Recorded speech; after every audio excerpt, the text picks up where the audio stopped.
পশ্চিমবঙ্গ সরকারের ঘোষিত প্রাথমিক বিদ্যালয়গুলিতে ইতিমধ্যেই ছাত্রছাত্রীদের তৃতীয় পর্বের বার্ষিক মূল্যায়ন শেষ হয়েছে।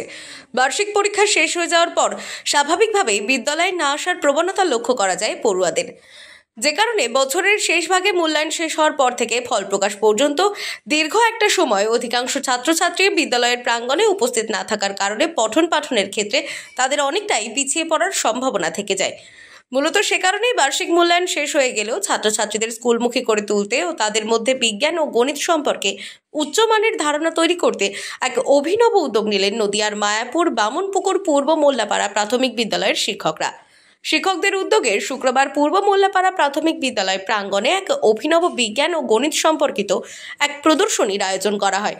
বিদ্যালয়ের শিক্ষক, অভিভাবক থেকে শুরু করে বিদ্যালয়ের ছাত্রছাত্রীরা এই প্রদর্শনীতে অংশগ্রহণ করেন।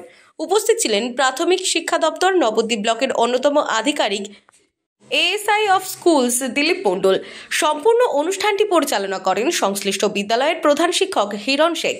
বিজ্ঞান অগণিত প্রদর্শনীকে আকর্ষণীয় করে তুলতে এদিন পূর্ব মোল্লাপাড়া প্রাথমিক বিদ্যালয়ের ছাত্রছাত্রীরা বিজ্ঞান ভিত্তিক 40টি মডেল তৈরি করে প্রদর্শনীতে অংশগ্রহণ করে। এটা খুবই সুন্দর একটা উদ্যোগ এবং ব্যক্তিগতভাবে আমার খুবই ভালো লেগেছে আজকে এই প্রোগ্রামটাতে।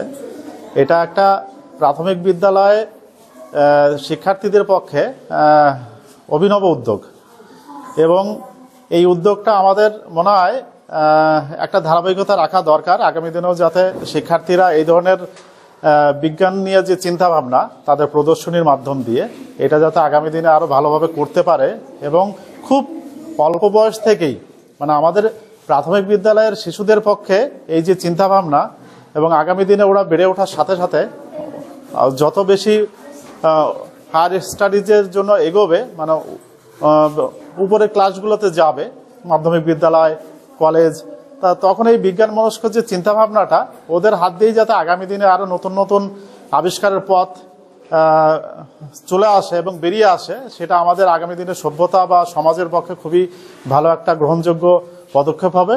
এবং আমরা তো জানি না যে এই শিক্ষার্থীদের মধ্য থেকে আগামী দিনে আমাদের দেশের একটা প্রধান পথিকৃৎ বেরিয়ে আসতে পারে।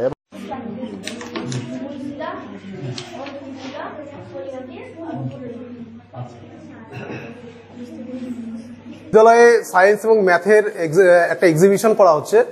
যেহেতু সদ্য আমাদের প্রাথমিক বিদ্যালয়ে তৃতীয় পর্বিক মূল্যায়ন শেষ হয়েছে, বাড়িতেই তাদেরকে এই বিজ্ঞানের মডেলগুলো তৈরি করার জন্য উৎসাহ দেওয়া হয়েছে এবং বিজ্ঞানের প্রতি তাদের আগ্রহ বাড়ানোর জন্যই এই সায়েন্স এবং ম্যাথের এক্সিবিশন আজকে বিদ্যালয়ে করা হচ্ছে।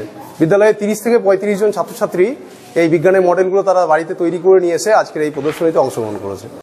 নদিয়া থেকে মাধব দেবনাথের রিপোর্ট, আনন্দ বার্তা।